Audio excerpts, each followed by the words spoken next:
Thank you, Kip. Very excited to be here with you all today. Hopefully this talk isn't going to be too redundant. It might be for the first half. But I'm just curious, as a show of hands, who is attending here today as a state NGO, anything like that? Just show of hands. All right, what about a private landowner, private land manager?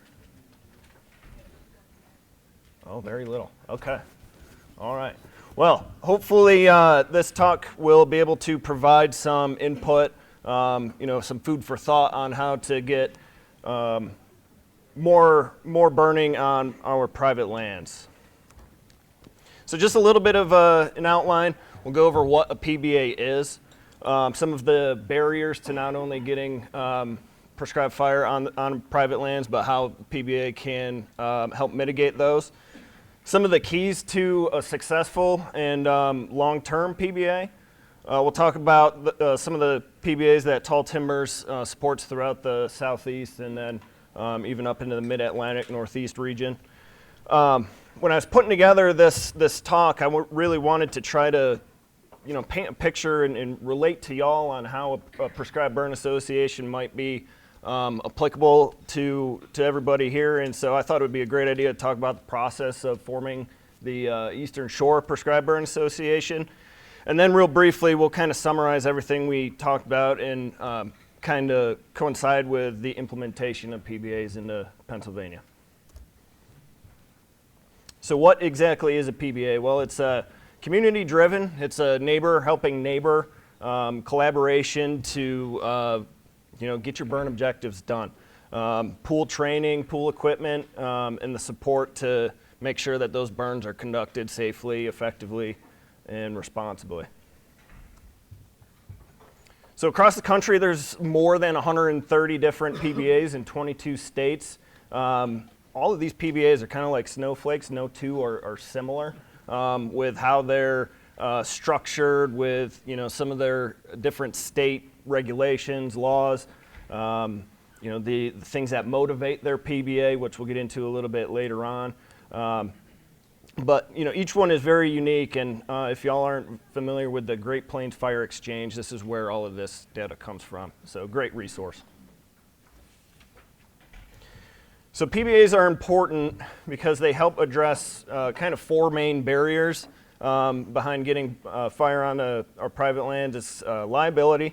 We'll talk about hands-on training and experience, the bottlenecks with capacity and manpower, and then we've been talking about burn days in the earlier session, so how we can maximize all of our burn day efforts.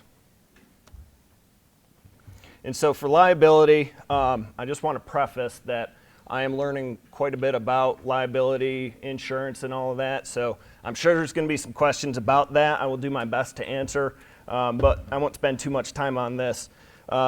So every state obviously has their own level of negligence, Prescribed Burn Act, state laws, regulations, what have you.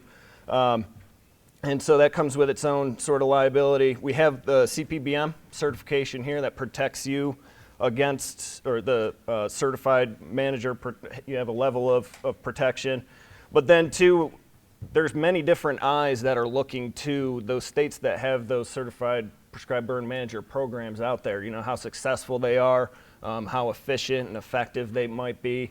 And so I know with some of the things I'm involved in Delaware, I really look to y'all and the template that y'all have to see how successful it becomes.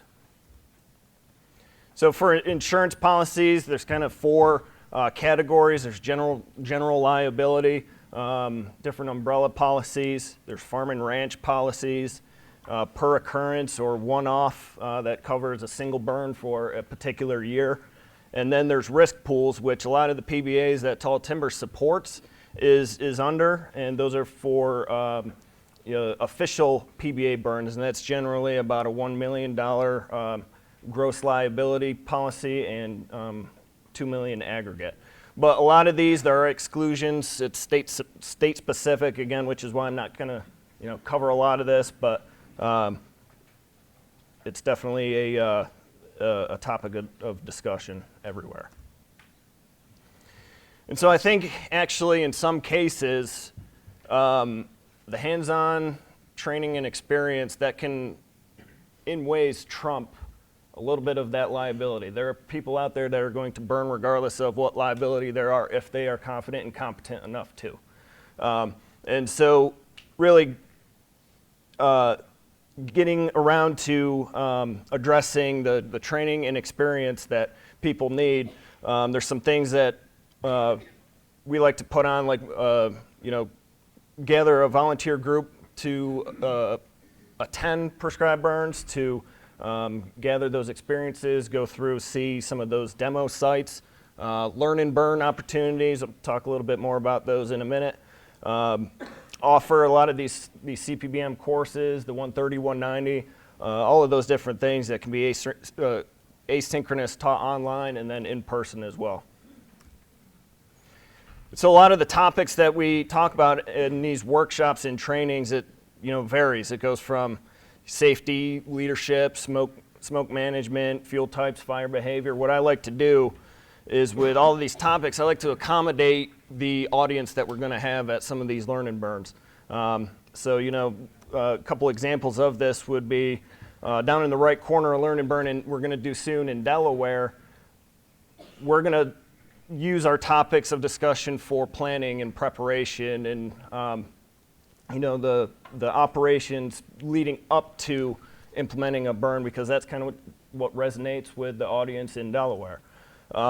Whereas a learn and burn later on in February, this is going to be a lot more ecology focused. There's others like the Prescribed Fire Workshop, top left there. That's the Maryland Burn Boss qualification requirement. That's obviously a little bit more all-encompassing. And then, a little bit more going into the implementation with fire break implementation, firing techniques, all the above.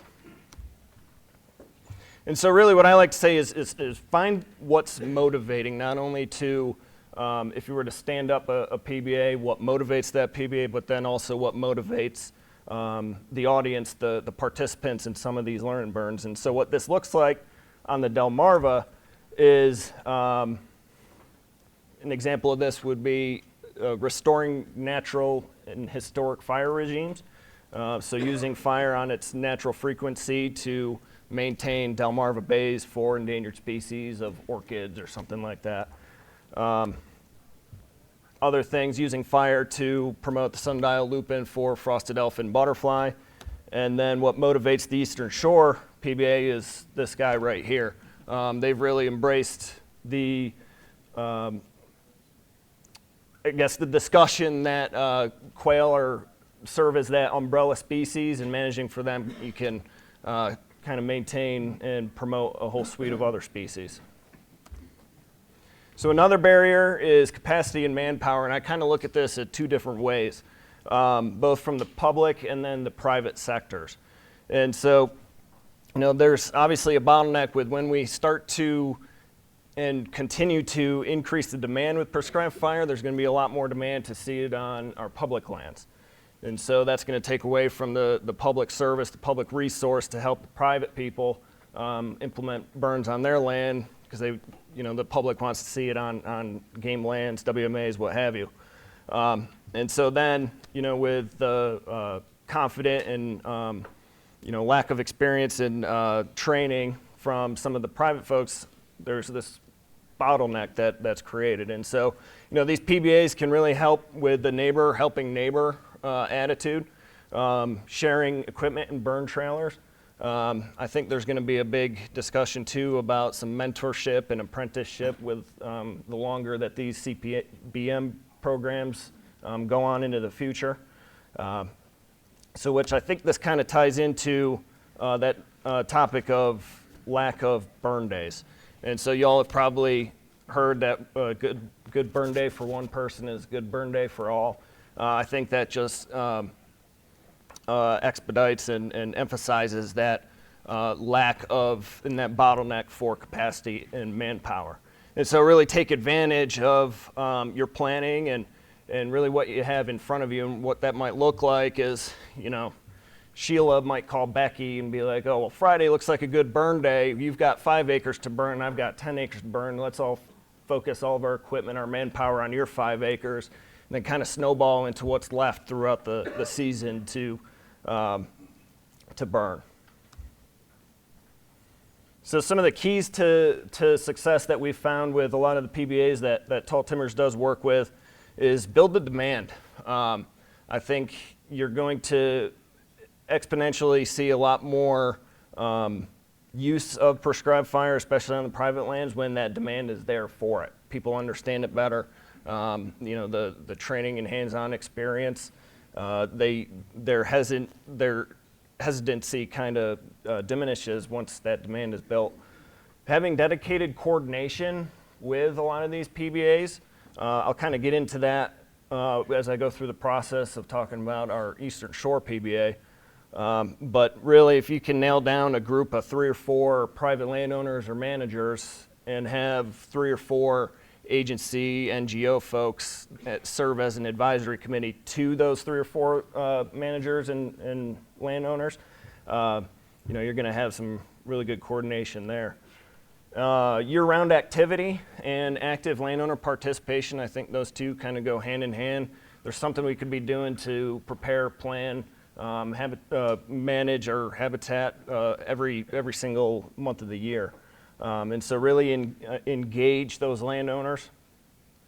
And then don't underestimate the necessity behind partnership, collaboration, and teamwork. And I think y'all will see why here later on. And then set it up as an independent 501c3. This will allow you to build your treasury for receiving private donations, applying for grants for future funding opportunity. I think that you could be able to write in some MOUs to work hand in hand with some of those other state agencies and help them out where it's needed. So I think that's another important component to these PBAs. So here are all of the Tall Timber supported PBAs. We range from East Texas all the way up to the Mid-Atlantic on the Eastern Shore of Maryland. Some of the newest ones are the one in Louisiana, and then I think it's the Mountain Longleaf PBA in Northeast Alabama, Northwest Georgia area there. And so combine all of those PBAs, this was our 2025 impact.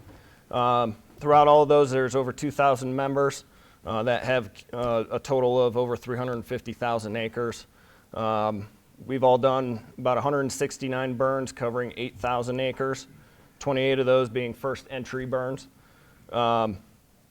289 site visits across 123 acres. Again, that's kind of getting to that landowner engagement, keeping everybody involved. And then we all had 111 workshops and trainings, which reached just over 5,000 different attendees. So let's jump into the process of forming the Eastern Shore Prescribed Burn Association. So we established in December of 2024. We just became incorporated as a corporation in the state of Maryland. And we're kind of just focused to the 9 counties that make up the Eastern Shore because of geographical restraints due to the Chesapeake Bay being right there between the Eastern Shore and the western side of Maryland. It might be difficult to transport equipment and things like that. We want to keep it local. And then the neighbors to the east, they have a whole different array of laws and regulations when it comes to burning in Delaware, anyways. So where this all started out was the Maryland Burn Boss qualification. So in Maryland, to be identified as a burn boss on the burn plan, you need 5 years or seasons of experience, or you take a 2-day, 16-hour course with 3 years of supplemental experience. So this is pretty lenient to be identified as a burn boss. And so after a lull period in offering this course due to COVID, we picked it back up in 2024, and with that first class that we had, the most common question with all the feedback that we got was, how do we obtain that supplemental 3 years of experience? And so that led right into a discussion with our state wildland fire supervisor, our regional fire manager, I was like, guys, this kind of seems like the making of a PBA. You know, everybody coming together, getting that experience, that hands-on training needed to make it effective, safe, and responsible. And so with all that discussion, happened to be at the same time that the Maryland Fire Council was being stood up. And so we were like, well, why don't we have direct coordination between the two? That way, you know, we're maximizing the efforts between the partnerships, the collaboration, and all of that. And at the same time, it's supporting the Maryland Forest Service goals of getting more fire onto private lands. So that led right into recruitment and collaboration with all of the folks that you see on this slide here, and it's not limited to just these people. But everybody who was hopping on board with the idea of, yeah, we need to really accommodate the private sector in our Eastern Shore. And so that led to an initial interest meeting where we had 13 initial members from NRCS, the Nature Conservancy, again, all those folks that you saw on the last slide. And this was really just to talk about the idea behind a PBA, the objectives, where we see it fit within, you know, the way that we were creating our culture of prescribed fire on the shore. And so from there, we got some bylaws that were drafted up. Missouri Prescribed Fire Council is a really good resource for doing that. They've got tabs for starting an equipment burn trailer, you know, looking at copies and templates of bylaws, things like that.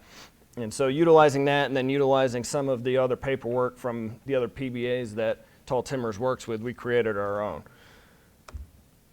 But we really wanted to make it more official, knowing that we were going to seek that 501c3 tax exempt status. And so one of the partners that we have in the PBA, they mentioned the Chesapeake Legal Alliance, which is another 501c3 nonprofit organization that looked for pro bono legal teams to help any entity that was looking to, in one way or another, environmentally help the Chesapeake Bay watershed. And so they found us a legal team out of Washington, D.C. They wrote for us mission statement, took our bylaws and kind of turned them around to reflect the 501c3 structure. Wrote our articles of incorporation, unanimous written consent form, conflict of interest, all that. And this was a really long process with the existing board that we had, knowing that, okay, the board members are going to be safe from any of that liability. It was a whole back and forth thing. So that took a really long time. But during that time, we kind of stopped recruiting our private landowners because we really wanted to have our solid structure there. That way, when we did start to recruit again, you know, it was hopefully going to be a well-oiled machine. But that didn't stop us from our workshop and hands-on experience building. So in 2025, the ESPBA was involved with 6 different workshops, training events that reached 240 people. That was between learn and burn events, S130, 190 trainings, that Maryland Burn Boss workshop, all the above. And so currently, we are filing for our tax exempt status. I actually have a meeting on Friday to get our EIN numbers and things like that. It's stuff I'd really like to be doing. But we're currently fundraising for Burn Trailer. We got support from NWTF, Quail Forever, again, private landowners that are buying into the cause.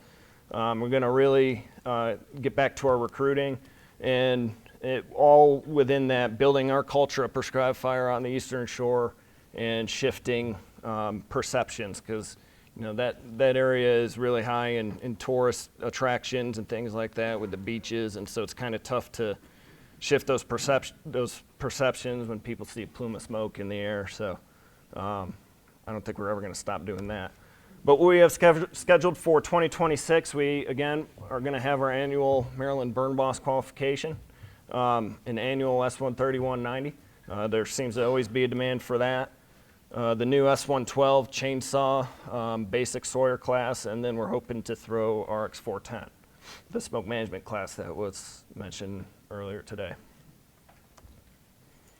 And so to tie all this back together to Pennsylvania, I was in the second cohort for the CPBM, and I was sitting there and I was like, man, this really seems like, a prescribed burn association would really help those folks that go through the CPBM to get the signatures they need, the experience they need. And so obviously everybody in this room is a really good reflection of continuing to build the demand for prescribed fire and curating, Pennsylvania's own culture of it, whatever that might be, turkeys, rough grouse, what have you. So continue to do those learn burns and use past workshops to build on those subsequent events. And so what that might look like is, at one learn and burn, you might be able to advertise for the 130, 190 that you might have later on in the summertime, and then use that to then again flow right into taking the CPBM. And I think what you're going to find there is there's going to be these epicenters and regions where there's a lot of demand for it, and boom, you have your location for a PBA. Again, take the 130, 190, that's the requirement. Again, build the regional demand and those mentor-apprentice relationships. I think that's really where a PBA could help future practitioners. Just to wrap it up, there we go. This is just my favorite quote about prescribed fire, and it kind of just ties right back into find what is motivating for folks utilizing prescribed fire, whether it be quail, whether that be just for promoting ecosystem services, all things like that. So with that, I will take any questions y'all might have.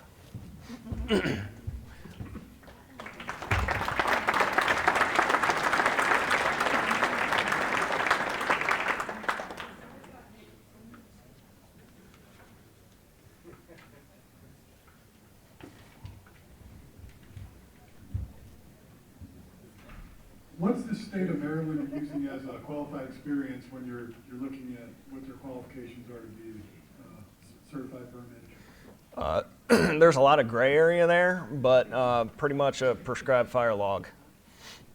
Does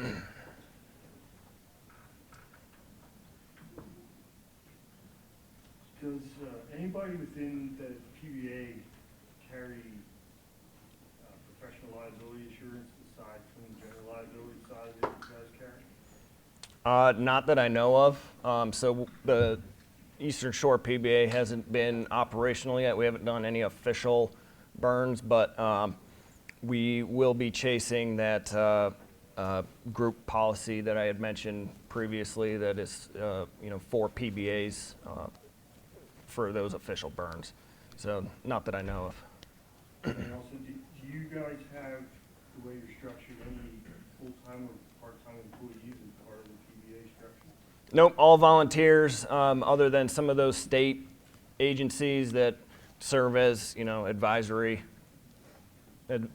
folks. So they're happy to do so, but all volunteer.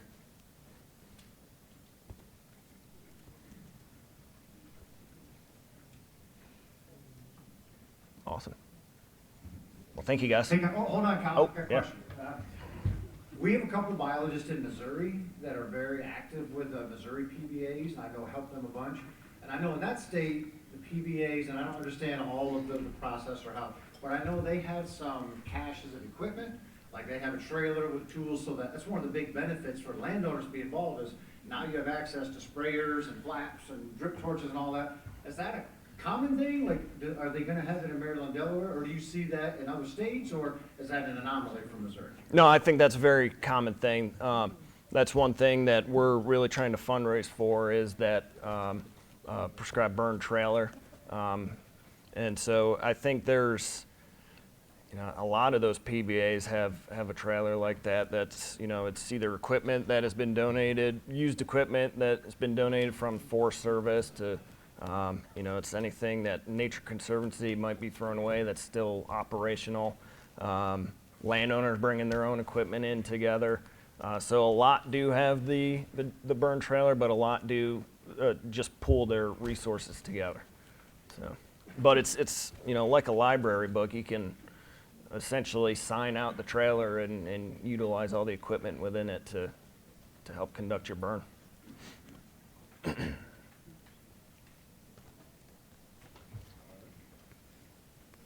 Cool. Thank you, Kyle. Thank you. That's good. Good job. Good job.